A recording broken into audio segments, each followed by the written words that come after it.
Salut mes petits gens, salut mes petits gremlins, j'espère que vous allez bien. C'est une vidéo vite fait comme ça pas pour passer le temps mais pour juste poser une question.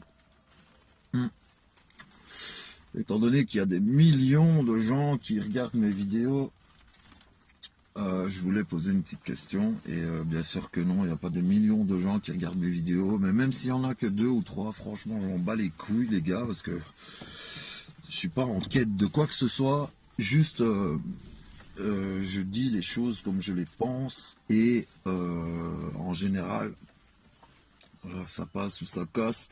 Si ça passe tant mieux, si ça casse va te faire enculer, va voir ailleurs. Si j'y suis tu verras, c'est la même.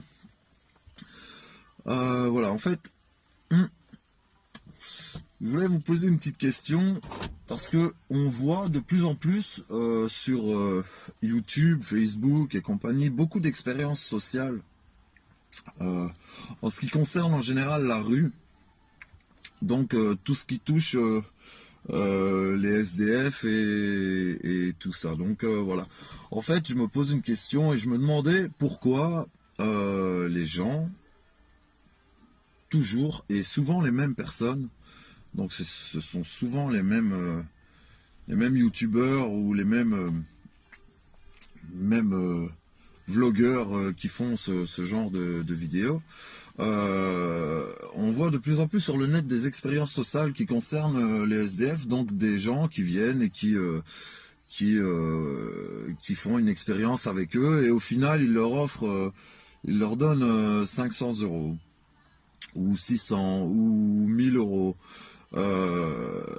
Voilà, donc en fait je me posais une question, je me demandais pourquoi ce besoin incessant et toujours pareil de devoir filmer ce genre de choses.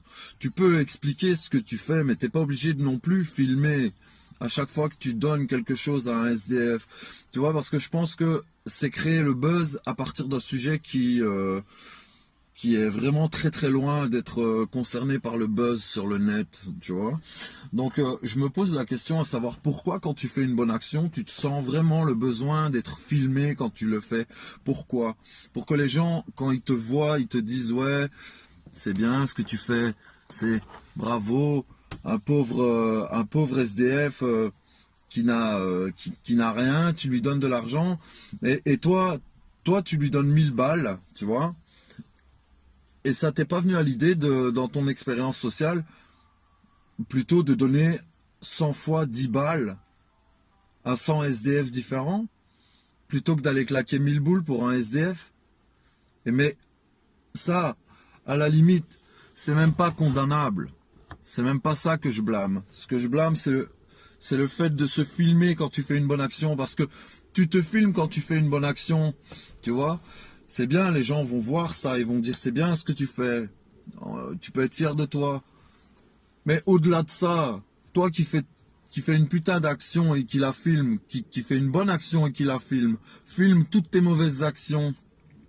Je crois que t'auras pas assez avec la bande de données, la banque de données de YouTube pour mettre tout ce que tu fais de mauvais par rapport à ça. Tu vois, c'est un truc qui m'énerve, c'est de se mettre en avant en utilisant comme comme alibi quelque part euh, un SDF. Voilà. Tout le monde regarde des expériences sociales et beaucoup en font des expériences sociales, mais pas des expériences sociales qui sont basées sur l'argent. Parce que toi, tu donnes 1000 balles à un SDF et au final, avec le nombre de vues que tu as fait, tu vas en récupérer 10 fois plus. Tu vois? Donc, alors dans ce cas-là, tu vois, tu distribues l'argent de tous tes abonnés. Tous les abonnés qui te rapportent un petit peu de pognon, eh ben, redistribue leur pognon. Il y a un YouTuber, il s'appelle Amixem et il le fait, tu vois. Mais lui, il le fait envers ses abonnés. C'est un remerciement parce que eux lui rapportent de l'argent. Le mec se ruine pas, tu vois. Il va pas se ruiner, le mec. Mais toi là, qui sors dans la rue, qui te filme en train de donner un sac avec de la bouffe, qui te filme en train de donner de l'argent à un SDF, Pourquoi? Pour conscientiser les gens? Tu penses pas que juste faire passer un message, c'est suffisant? Filme-toi en train de faire passer ton message et après va faire ton action. Tu vois? Mais pourquoi filmer ton action? Pourquoi ce besoin de te mettre en avant en utilisant un SDF? Franchement, je comprends pas ça. Pourquoi, quand tu fais une bonne action, t'es obligé de sortir ton téléphone et de te filmer? Sérieusement, qu'est-ce que tu cherches d'autre que des commentaires où les gens tu veux quoi? Être gratifié? Tu veux une médaille? C'est ça que tu veux? C'est quoi le délire? Faut qu'on m'explique. Voilà, ça c'est mon premier sujet. Deuxième sujet, je vais pas parler des musulmans cette fois-ci parce que j'en ai marre, parce que tous les jours j'en apprends, tous les jours je vois, c'est pas tous, hein, parce que bon, comme moi je suis pas comme ça, je mets pas tout le monde dans le même sac, mais bon là ça commence à tout doucement me sortir du cul avec leurs histoires parce qu'il faut qu'ils mettent Dieu dans tout et ça m'énerve. Donc voilà, en fait je vous explique en vitesse, je me suis pris la tête avec un musulman parce que il parlait d'un virus sur internet et le mec, je lui ai dit, bah écoute, le mieux c'est de scanner ton PC et de faire un passage à l'antivirus sur ton ordinateur quoi. Et là le mec il m'a répondu, ce sera selon la volonté de Allah.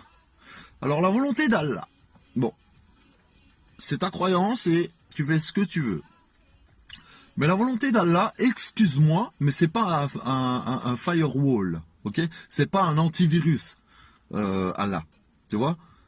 Et je lui dis, scanne juste ton PC avec un antivirus et tu verras si tu es infecté ou pas.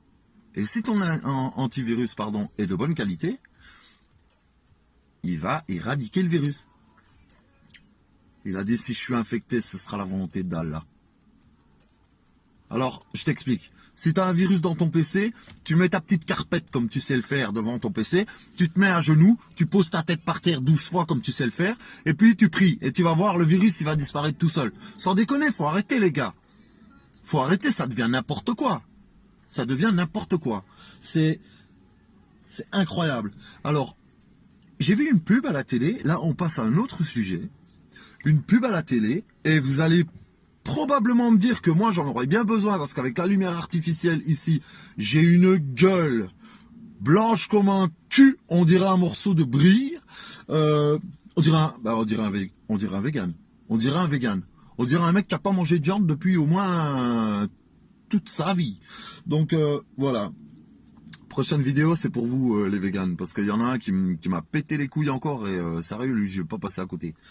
VG vegan, si tu vois cette vidéo, sache que la prochaine elle est pour toi. Et que après la vidéo, ce sera une rencontre entre toi et moi, et je vais te mettre une claque dans ta gueule, tu vas tomber dans les pommes, bon appétit. Donc voilà. J'ai vu une pub à la télé, c'était une pub pour du fond de teint. Donc en fait, le fond de teint, bon ben voilà, le fond de teint, c'est du fond de teint, ça sert à quoi? Ça sert à améliorer son teint, ça sert à se rendre un peu plus clair ou foncé que sa teinte originale. Donc voilà, en fait je me pose une question. J'ai vu une publicité où ils expliquent que vous trouverez dans leur gamme le fond de teint qui correspond exactement à la teinte de votre peau. Question. Pourquoi tu mets du fond de teint qui fait la même couleur que ta peau? Pourquoi? Parce que ça porte un nom. Du fond de teint qui a la même couleur que ta peau. Ça s'appelle ta peau, bordel. Enfin, je crois, je pense, je suis pas sûr, mais je crois. Donc, voilà. Voilà, c'était ma vidéo coup de gueule du jour. J'espère que vous allez bien, que vous avez passé un agréable week-end. Moi, j'ai dépensé tous mes sous. Mais c'était pour ma fille, donc ça vaut la peine. Je vous embrasse tous, je vous fais des gros bisous. Et on se retrouve bientôt pour une vidéo dédicace à ces petits végans de mes couilles qui commencent à me sortir du cul et qui vont finir en steak haché. Voilà. Je vous embrasse tous mes petits gremlins. Passez une bonne soirée. Merci d'avoir regardé. Je vous embrasse. Peace.